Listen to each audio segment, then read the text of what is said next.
Courage pour cette dernière vidéo, troisième niveau de lecture. C'est d'ailleurs l'objectif de cette séance, en principe, que je laisse pour la fin. C'est la lecture esthétique qui est rattachée au deuxième titre, du récit, La mort à Venise. La ville de Venise, qui va nous permettre d'aborder cette lecture esthétique aussi en trois arguments. Le premier argument, c'est l'espace. Le deuxième argument, c'est l'artiste, Aschenbach. Et le troisième argument, c'est le lecteur. Commençons par l'espace. Le toponyme Venise. Bon, Venise relève plus de la fable que de la réalité. Venise est le symbole de l'art, dans la mesure où l'art aussi est une aventure des sens, l'art est une aventure des sentiments. Et nous allons retrouver dans le texte plusieurs références à tout ce qui est artistique à Venise. Par exemple, je peux me référer, je pense que c'est dans le superbe texte 3, je peux me référer à la toile de Botticelli. Il est vrai que Botticelli c'est Florence, mais nous sommes quand même en Italie, ce n'est pas très loin de Venise.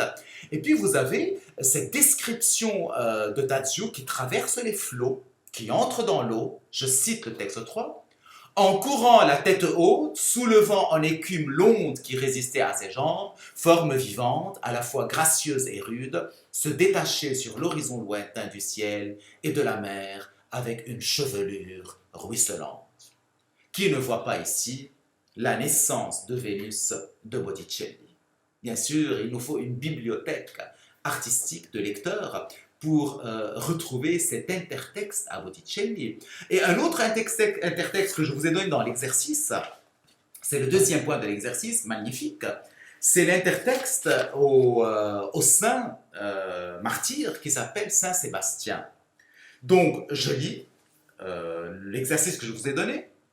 Se dresser en face du destin et garder de la grâce dans les tourments, ce n'est pas seulement subir, c'est agir, triompher positivement, et la figure de Saint Sébastien est le plus beau symbole, sinon de l'art en général, du moins de cet art-ci. Vraiment, on parle de symbole artistique. Vous allez me dire, oui, mais Saint Sébastien, c'est un saint martyr qui a été poignardé, on a lancé sur lui des flèches. Oui, certes, sauf que Saint Sébastien est devenu, on le sait aujourd'hui avec sa figure homo-érotique, il est devenu le saint martyr de l'homosexualité, il est devenu une icône de l'homosexualité. C'est Dominique Fernandez qui lui consacre tout un chapitre dans le livre intitulé « L'amour qui ose dire son nom ». Et donc Saint Sébastien est avant tout une figure iconographique. Je ne sais pas si c'était avec vous au premier semestre que j'avais travaillé un extrait de Mishima, Confession d'un masque. Lorsque Mishima, dans son autobiographie, raconte comment il a découvert l'érotisme, la sexualité, que Dieu me pardonne, en se masturbant devant le Saint-Sébastien, la toile de peinture de Guido Reni. Alors ici, nous sommes dans le thème de l'homosexualité, puisque Aschenbach est amoureux d'un jeune garçon qui est Tadzio.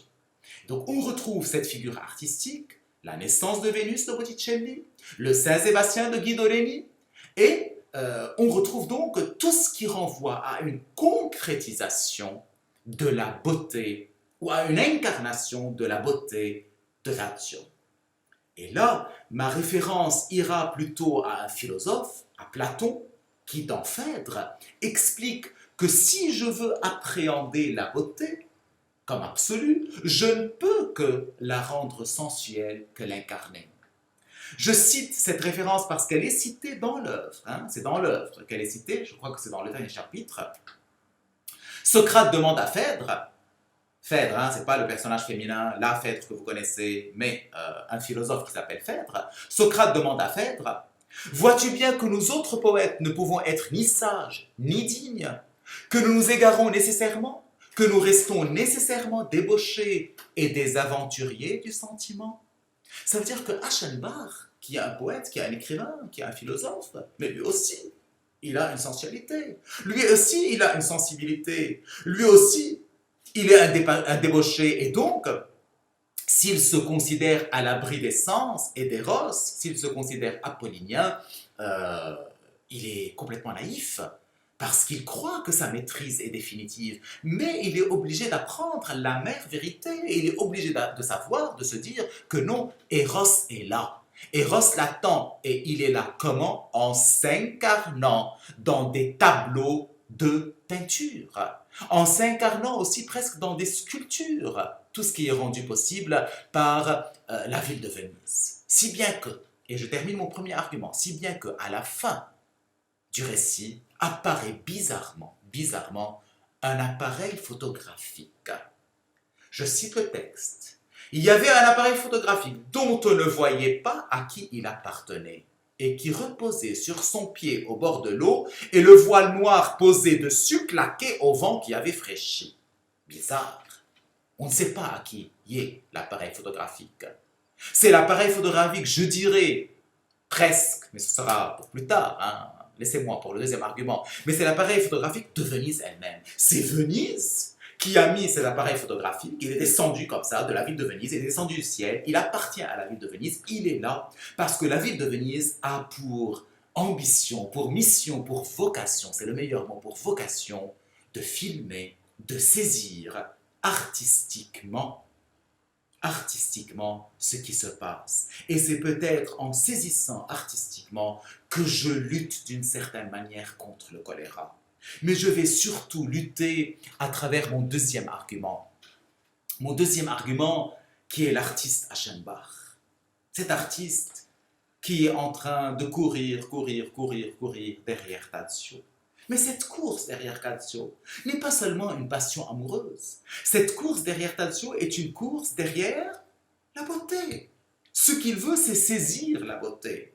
Et d'ailleurs, je le cite à la page 90 de mon livre, « Celui qui aime est plus divin que celui qui est aimé, puisque dans le premier est le Dieu. » Aschenbach est celui qui aime. Aschenbach est divin parce qu'il est artiste et il veut la beauté, même s'il doit faire un pacte faustien avec le diable. Un pacte avec l'homme étrange du début. L'homme étrange qui est une sorte de Méphistophélès, qui lui fait signer le pacte.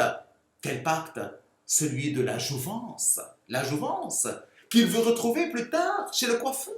Le coiffeur lui dit « Je vais vous rafraîchir votre visage ». Donc, cette quête derrière Tadzio est une quête derrière la beauté, est une quête aussi derrière la jouvence. Et qu'est-ce que la jouvence? Qu'est-ce que la jouvence? Sinon la volonté de tout artiste de saisir l'immortalité. Et s'il n'arrive pas lui-même, parce qu'un beau jour il va devoir mourir, et parce qu'un beau jour il y a le choléra, c'est pas grave s'il y a le choléra, parce qu'il va demander à un autre artiste de le continuer. Aschenbach va continuer le premier artiste qui est Pygmalion. Qu'est-ce qu'il a fait Pygmalion, hein, l'artiste chypriote? Qu'est-ce qu'il a fait?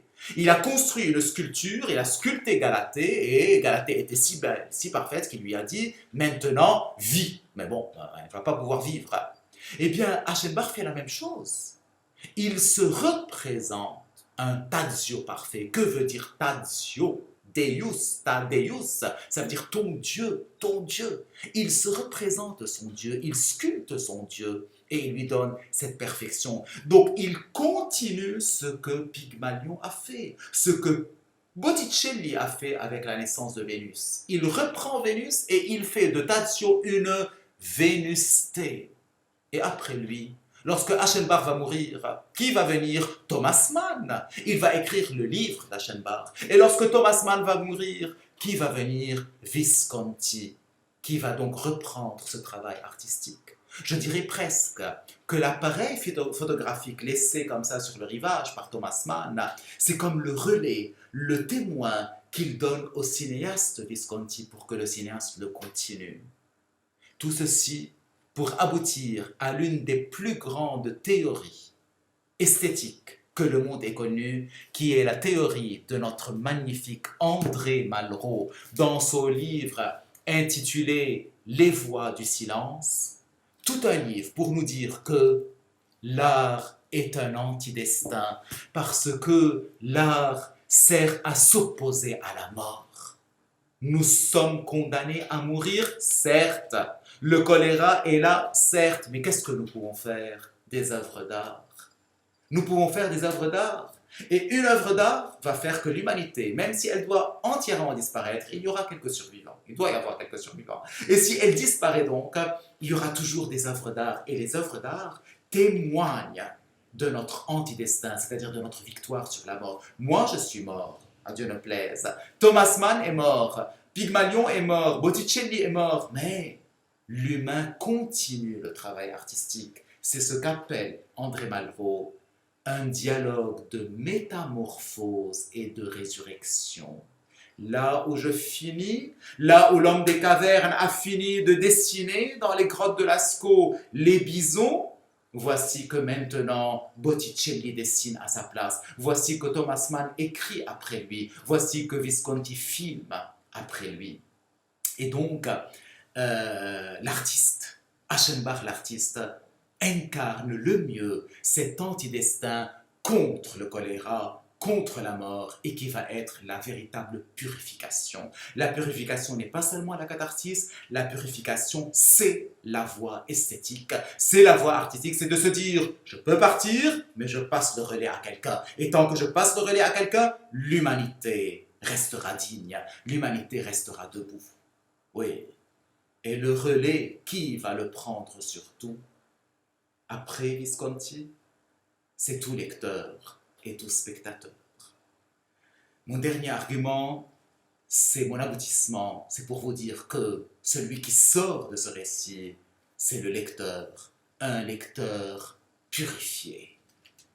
La première phrase du livre, la première, ça va vous étonner, mais bon, je suis un peu, vous savez, parfois je trouve des choses bizarres. La première phrase du livre, je l'ai déjà citée 4 fois, non 2 fois. Je la cite pour une 3e fois.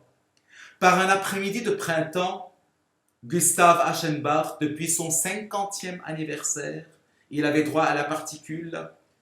Gustav d'Aschenbach était parti de son appartement de Prinzregenstraße à Munich pour faire seul une assez longue promenade. Le mot le plus fort pour moi, c'est le mot promenade. Aschenbach commence sa promenade. Et tout le récit est une promenade, parce qu'il va passer son temps à marcher, à courir, à poursuivre Tadzio. Mais cette promenade est aussi la promenade du lecteur. C'est le lecteur qui va se promener dans le roman. Et il ne peut pas brouter le roman. Il ne peut pas lire rapidement le roman. Comme l'appelle Roland Barthes, le roman n'est pas un texte plaisir que l'on lit en tournant la page, non. C'est un texte qui se médite. C'est un texte qui se lit lentement. C'est un texte qui se regarde.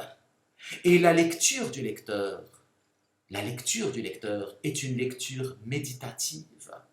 J'ai envie de l'appeler presque une lecture oraison, une lecture prière. Pourquoi? Parce qu'on est toujours dans l'œil d'Aschenbach, qui regarde qui? Un Dieu. Et moi aussi, par le truchement d'Aschenbach, par la médiation d'Aschenbach, je regarde un Dieu, Tadzio, Tadeus, je regarde mon Dieu qui est Tadzio, qui est la beauté par excellence. Et je prie, et je le vénère. Comme si je me trouvais, dit Aschenbach, lorsqu'il est avec Tadzio, il dit, je suis en présence d'un chef-d'œuvre. Le texte 2. Le chef-d'œuvre, c'est Tadzio. Mais Tadzio, c'est qui? C'est le livre lui-même. C'est l'œuvre artistique.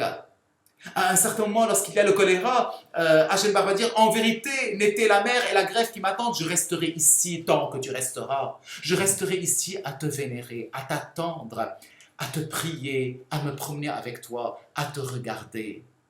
Et on comprend pourquoi Tadzio prend des pauses à chaque fois. Pardonnez-moi, le film de Visconti met en scène toutes ces pauses. Tadzio ne prend pas de pause. C'est mon regard, c'est le regard d'Aschenbach qui voit Tadzio dans des pauses majestueuses, dans cette tristesse majestueuse dont parle Racine. Chaque pause de Tadzio impose une pause, c'est venu tout seul, impose une pause chez le lecteur qui est une pause contemplative. Une pause contemplative. Et alors, que dire de la dernière phrase, traduite du chapitre 6, la dernière phrase du récit. Et le jour même, la nouvelle de sa mort, la mort d'Aschenbach, se répandit par le monde, où elle fut accueillie avec une religieuse émotion. Se répandit dans le monde où elle fut accueillie. Par qui? Où est le complément d'agent? Il n'y a pas de complément d'agent, parce que la nouvelle de la mort est accueillie ou fut accueillie par tout lecteur, par le lecteur universel, par le spectateur universel. Nous sommes l'agent de cette lecture. Et ce lecteur universel, À qui s'adresse la nouvelle de la mort? Je pourrais presque dire que la nouvelle de la mort, le mot nouvelle, c'est la nouvelle de la mort à Venise, qui est une nouvelle, c'est une très longue nouvelle. Moi je l'appelle récit, mais c'est une longue nouvelle. Donc le lecteur universel va accueillir la mort. Il va accueillir, attention, la maladie du choléra. La maladie du choléra par une religieuse émotion. C'est-à-dire un double effet que l'art a rendu possible, que l'écriture de la nouvelle a rendu possible. Un double effet, d'une part, d'émotion esthétique, religieuse émotion, mais d'autre part religieuse, d'union mystique. D'union mystique, tout comme Aschenbach, dans le fantasme, s'est uni à son Dieu, Tadzio. Moi, je me suis uni à Aschenbach, je me suis uni au livre de Thomas Mann, et par cette union, nous avons donc une purification intense qui a pu opérer au sein même, au milieu même du choléra. Le choléra, certes, la maladie, certes, la mort, certes, mais cette mort résonne tant et si bien, elle résonne, elle fait écho tant et si bien qu'elle se répand par le monde et elle est accueillie par une religieuse émotion. Donc la résonance qui permettrait la purification du choléra, ce serait la religieuse émotion du lecteur, la contemplation du lecteur, l'oraison du lecteur en face de toute œuvre d'art, comme si l'être humain pouvait surpasser la mort, contrer son destin à travers la voie artistique qui est seule une voie purificatrice.